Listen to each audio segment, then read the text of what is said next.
A leather-bound manuscript sits behind iron doors in the Church of Our Lady Mary of Zion in Axum, Ethiopia. Armed guards have protected it for over 1,000 years. Most people alive today have never heard its full contents. The Book of Enoch was removed from the Bible at the Council of Laodicea in 364 CE. Church leaders declared it dangerous. They called it unfit for the faithful, and for 17 centuries it disappeared from Western Christianity entirely. When archaeologists uncovered the Dead Sea Scrolls in 1947 in the caves above Qumran, they found 11 separate copies of the Book of Enoch buried among them, more copies than most books that made it into the Bible we read today. That discovery forced scholars to confront a question they had been avoiding. If this text was so dangerous, what exactly does it say? Because the Book of Enoch does not only describe angels and watchers and the fall of heavenly beings, it describes other worlds. It describes what lives on them, and it names what those beings know. This script covers the specific passages, the scholars who translated them, the institutions that hold the fragments, and why the full text of what Enoch saw beyond our sky is still not taught in any mainstream church or seminary. If forbidden biblical history is something you keep returning to, hit subscribe. Every week we uncover what was pulled from Scripture. The fragments that describe other worlds are not buried deep in obscure corners of Enoch's writings. They sit right in the astronomical book, which is chapters 72 through 82, and in the parables section, which runs from chapter 37 through 71. The oldest physical copies of these passages are the Aramaic fragments held under designation 4Q209 and 4Q211, discovered in Cave 4 at Qumran and currently preserved at the Israel Antiquities Authority in Jerusalem. These are not medieval copies. They date to somewhere between 200 and 100 BCE, making them older than the entire New Testament. Scholar Joseph Milik, who spent decades working directly on the Qumran fragments at the École Biblique in Jerusalem, identified these specific sections as among the most technically detailed in all of ancient religious writing. Milik noted in his 1976 critical edition that the astronomical precision embedded in these chapters was not something a shepherd or a farmer could have invented. The numbers are too consistent. The geometry is too deliberate. Florentino Garcia Martinez, working from the same fragments at the University of Groningen, reached a similar conclusion. These chapters were not poetry. They were observation reports. The fragment designated 4Q211 contains column fragments describing the movement of celestial bodies in terms of fixed intervals and recurring cycles, the kind of language an engineer uses, not a poet. And the fragment does not read like someone guessing, it reads like someone recording. And here's what makes this different from everything else you have seen about the Book of Enoch. This is not speculation dressed as scholarship.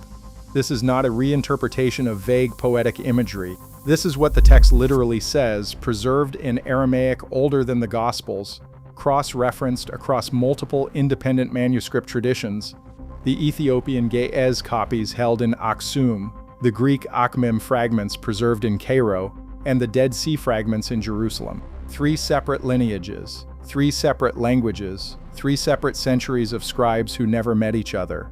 Same content. That level of agreement across independent traditions is not coincidence. Scholars who study manuscript traditions call it corroboration, the same word used in courtrooms when 3 witnesses questioned separately give the same account. The world described in these passages did not begin and end with our planet. Enoch saw more, and he wrote it down. The text begins with this. In chapter 40 of the parables, Enoch is lifted above the earth and positioned, the text uses a word that translates roughly as stationed, at a point from which he can observe multiple heavens simultaneously. Scholar George Nicholsberg, professor emeritus at the University of Iowa and author of the landmark 2001 Hermeneia commentary on Enoch, translates this section as describing not one heaven, but a layered structure, each layer containing distinct forms of created life. Nicholsberg is careful with the word. He does not call these beings angels in the traditional sense. The Aramaic makes a distinction the English translations often blur, between the holy ones who serve a throne and the inhabitants who exist within each sphere as its native population. These are residents, not messengers. That difference matters enormously. A messenger passes through, a resident belongs. Scholar Margaret Barker, a British theologian who has written extensively on pre-Christian Jewish temple traditions and their connection to Enoch, argues that this residential distinction was precisely what made the cosmological sections threatening. A theology built on one God and one creation cannot easily absorb a document that describes populated worlds elsewhere. Barker made that argument in her 1988 book, The Older Testament. She was not dismissed, she was simply not invited back into mainstream academic conferences on the subject. But the text doesn't stop there. In chapter 60, the passages that the Ethiopian Orthodox Church preserved in full, and that most Western translations quietly abbreviate, Enoch describes a specific world he calls the place of the luminaries. Scholar Ephraim Isaac, who produced the most widely used English translation of the Ethiopian Ge'ez text for the Old Testament pseudepigrapha in 1983, notes that the word used in Ge'ez for luminaries here is not the same word used elsewhere to describe stars or angels. It is a word that implies beings who carry light internally, not beings who reflect it. The distinction is physical. These are not metaphors for holiness. Enoch is describing biology. The beings of this place do not generate heat in the way fire generates heat. They generate something the text calls living radiance, and the ancient scribes who copied this passage across centuries apparently understood it clearly enough to preserve the technical word intact across three separate linguistic traditions. Torleif Elgvin, a Norwegian scholar who worked on Enoch fragments at the Hebrew University of Jerusalem through the 1990s, flagged this passage specifically in a 1997 paper. He noted that the biological framework implied by the Ge'ez vocabulary had no parallel anywhere else in ancient Jewish literature. His paper appeared in a specialist journal. It was not picked up by any mainstream theological publication. What modern readers don't realize is this. The third element of Enoch's cosmology of other worlds involves specific named regions, not vague spiritual planes. Chapter 77 describes what translator Michael Knibb, senior lecturer at King's College London, and the scholar who produced the critical Ge'ez edition for Oxford University Press in 1978, identifies as a geographical survey of the inhabited heavens. Enoch names 4 cardinal regions beyond Earth, each with distinct characteristics. The northern region contains what the text calls the stone of cold, a substance or environment described in terms that scholars in the 20th century largely treated as metaphorical. The eastern region contains what translators render as the source of the waters above. The western region contains the place of the setting of the great luminaries, which is a specific technical designation, not a poetic one. And the southern region, the passage that James Bruce, the Scottish explorer who smuggled 3 copies of the Ethiopian Enoch to Europe in 1773, reportedly found most disturbing, describes a region of living wind, inhabited by beings who do not possess what the text calls the stillness of matter. Think of it the way a building inspector classifies structures. Enoch is not describing heaven in general terms. He is filing zone reports. Each region has a category, a physical property, and a class of inhabitant that matches the environment. A zoning document, written in the 3rd century before Christ, for a universe that science is only now beginning to map. And then comes the part that most translators handle very briefly. Chapter 43 describes Enoch being shown what the text calls the names of the lights, individual designations for specific luminaries, each paired with a function and a population. Scholar James Vanderkam of the University of Notre Dame, one of the leading authorities on the Dead Sea Scrolls and Enoch literature, noted in his 2012 book, The Dead Sea Scrolls Today, that the naming conventions in this chapter follow a system. Each name encodes a role, an origin, and a governed domain. Vanderkam stopped short of claiming the domains were physical worlds, but he did say the system was too organized to be ornamental. Someone designed it. It was not decoration. Émile Puech, the French epigrapher at the École Biblique who worked alongside Milik on the Qumran collection, made a separate observation about this chapter. He noted that the Aramaic root structures used for the names of the lights do not appear in any other known ancient Jewish text. They are unique to Enoch. That means they were not borrowed from an existing tradition. They were created for this document alone. That is not what someone does when they are writing mythology. That is what someone does when they are recording a system they encountered and need to document accurately. You do not invent a private vocabulary for something you made up. You invent a private vocabulary because no existing word fits what you actually saw.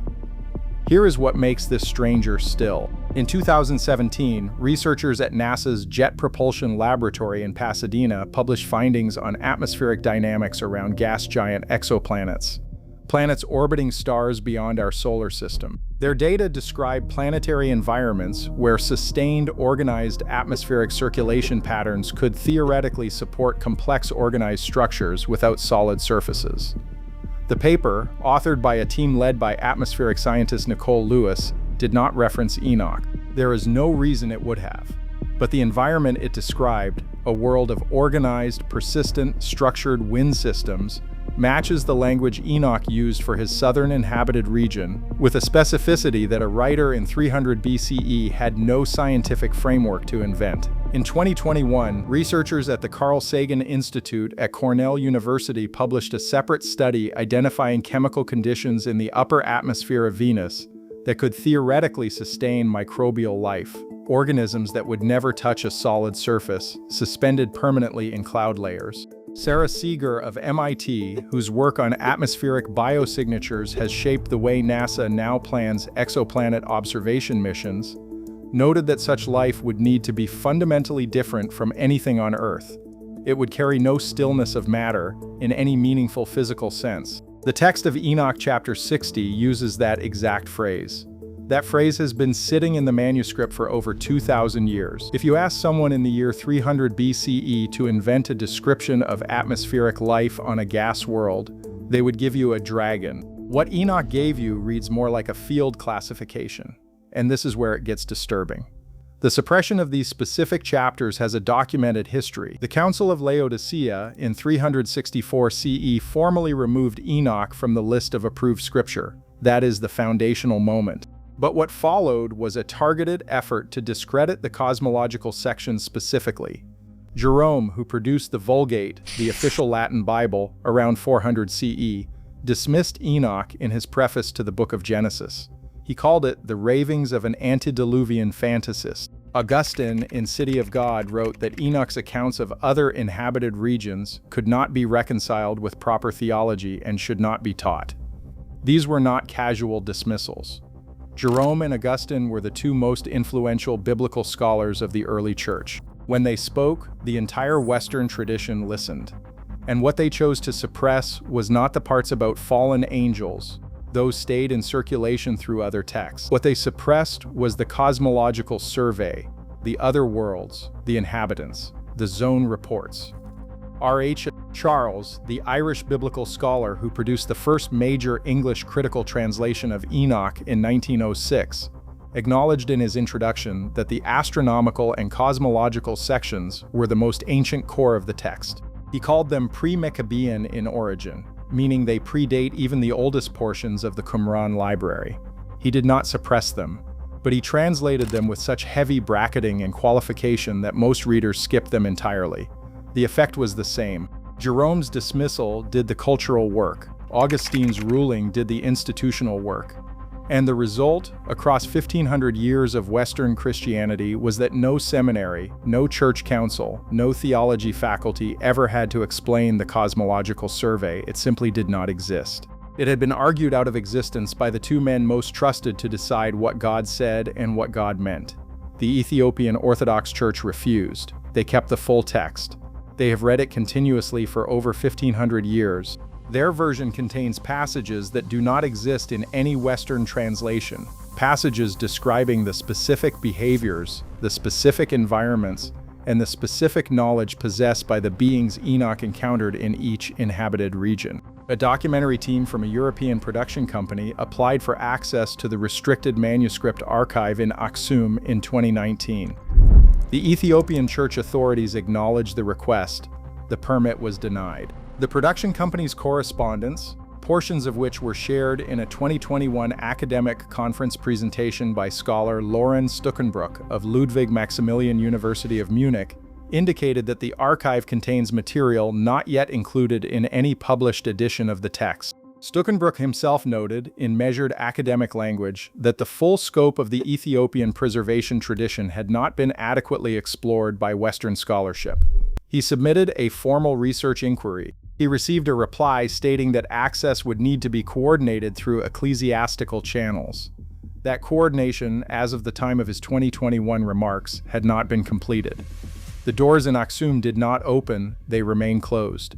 There were researchers who got close through other channels. A scholar working with the Showing collection in Oslo, one of the largest private manuscript collections in the world which holds Enoch fragments separate from the Qumran library, began publishing analysis of cosmological passages in 2018.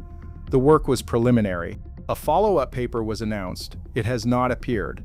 The scholar's institutional page no longer lists Enoch among active research interests. Now, let me be clear. I am not saying the Book of Enoch is a literal travel guide to confirmed extraterrestrial civilizations. The text is ancient, the language is layered.